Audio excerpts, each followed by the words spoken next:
right, the second speaker that we've got is a platinum sponsor. He is the Libertarian Party's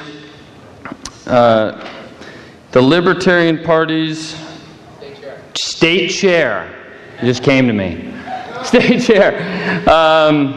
Gene Siadek.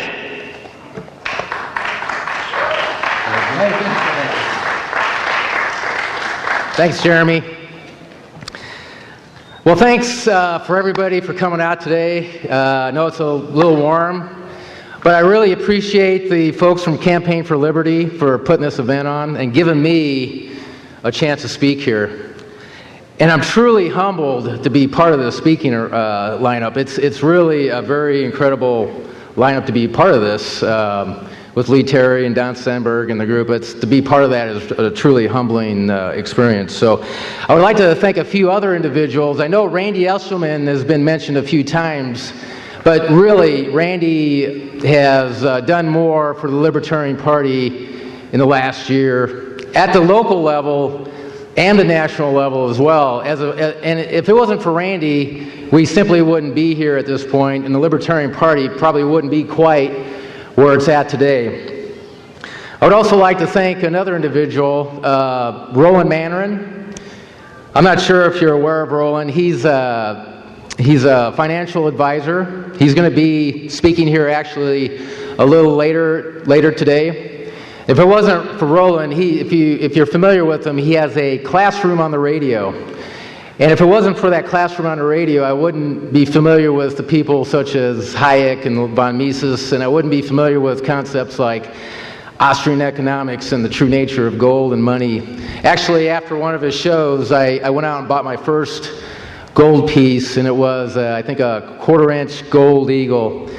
And at the time when I bought that piece of gold, it was $100, and looking at the prices a few days ago, that gold piece is now in the $500 range. So that shows you what's happened to our money supply. Now, I do have an important announcement to make. I just would like to say that the Libertarian Party is alive and well. And I think it's actually doing quite well. We're actually coming up on our first birthday.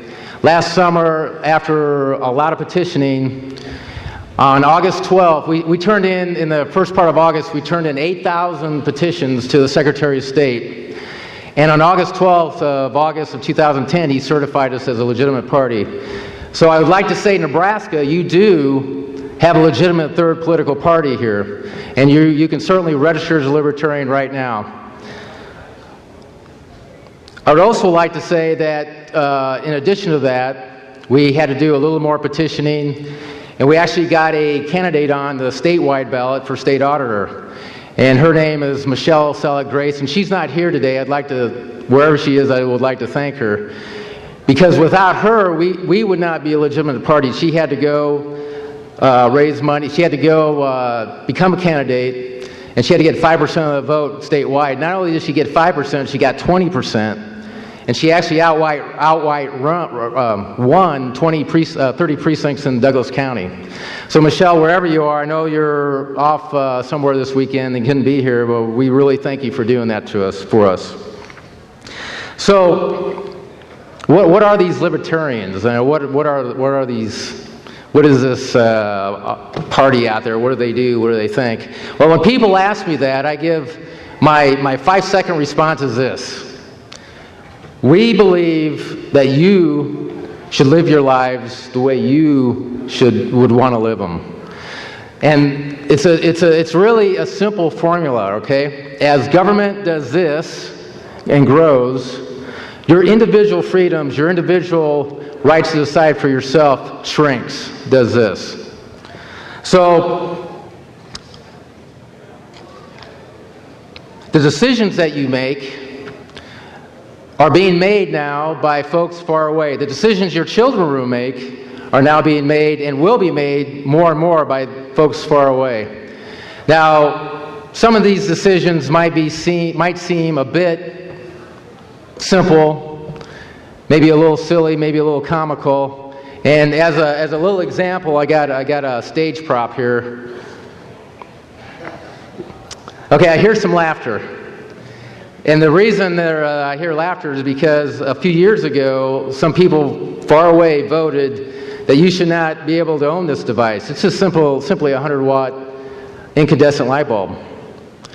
Starting next year, you will not be able to buy this device, 30-cent device anymore. Now, some decisions, though, are maybe a bit more important than that. And one thing that comes to mind that maybe had a little press lately is medical care, health care. Perhaps that decision's a bit more important than an incandescent light bulb, but you see where I'm going with the thought there.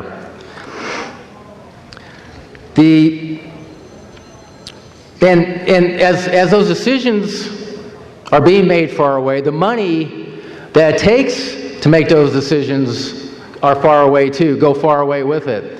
And the amount of money is a bit staggering, isn't it? I mean, what's the debt now? $14 trillion. Now, as a libertarian, we like to look at things from the point of view of an individual. So this is the way I look at it. $45,000. $45,000. $45,000. $45,000. There's probably a few million in debt right here. Now, as a father, this is the way I look at it. I have another perspective. I have a child that's entering high school. She's entering high school with a $45,000 debt over her shoulder. And you wonder why the middle class is disappearing. This is why I'm doing what I'm doing. Now, I really don't want to play the blame game, okay? I don't really care if it was this party or if it was that party. I don't really care if it was this person. I don't really care if it was that person, because all that is unproductive, and it's really quite debatable. But I will guarantee you one fact. I can guarantee you it wasn't the Libertarian Party that caused that. Yeah, you can applaud if you want. That's okay, I'll take applause. Now, it's probably, I know, it's easy to stand up here and be real critical. It's easy to be up here and be real skeptical. The issues at hand that Mr. Terry have to deal with and the senators and everybody else have to deal with, I mean, they seem almost insurmountable. The required government programs, the entitlements, and even at the local level, you have the mandates, you have the federal regulations, you have the contracts that you have to deal with. Decisions made by others from the past are going to be, they're going to take a bit of courage to deal with. So I wonder, will anybody actually stand up to the media pressure? Will anyone stick out their necks and propose the things that need to happen to make this country, in my opinion, come back to where it was? Will anyone do the heavy lifting that's needed to bring the budgets back to what I think is maybe a sense of reality? I will submit to you that the Libertarian Party will. Now, I'm not going to lie to you. The two other parties, they're gigantic compared to us, okay? They'll get all the campaign money. They'll get all the media. They'll have all the power. They'll have all the prestige. They'll get all the notoriety. So, and I don't begrudge that fact, and I know you have to sit back and wonder, why should I support a party or maybe a candidate that might have a small chance of being successful. But let me just throw out an analogy here that you might identify with. Let's think of Nebraska football. And you are the coaches. And you want to bring the team back to the power it was 10 or 15 years ago. You want to dominate the league like we've done in the past. And this year you're going to have an all-star lineup. You're going to have a bunch of five-star recruits out there. You're going to have gentlemen like Lee Terry and Don Stenberg and Pat Flynn and John Bruning and the whole like. But there's going to be another group of people They're not going to get the media attention. They're going to be way down on the coach's list. They're going to be behind the scenes, out of the media's eye. These players aren't going to get a lot of recognition. They're probably not going to get a lot of scholarships. These players will work hard. They know the odds are long.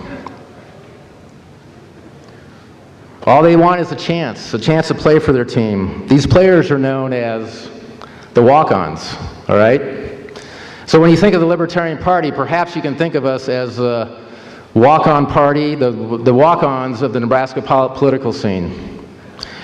We know we're not going to get the scholarships. We know that the attention will be all over those five-star recruits. All we're going to do is just work hard. We're going to work hard for the coaches. We're going to work hard for the fans.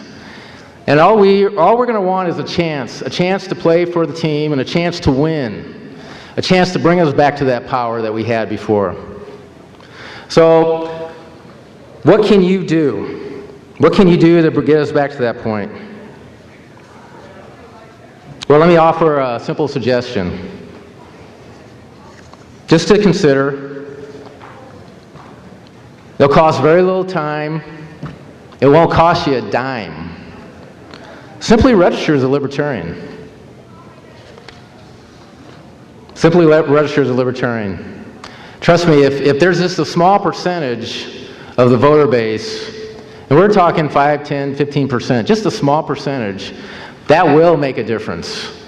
Now I know the groups here, they're trying hard to bring reality back into politics, and I agree with every one of them.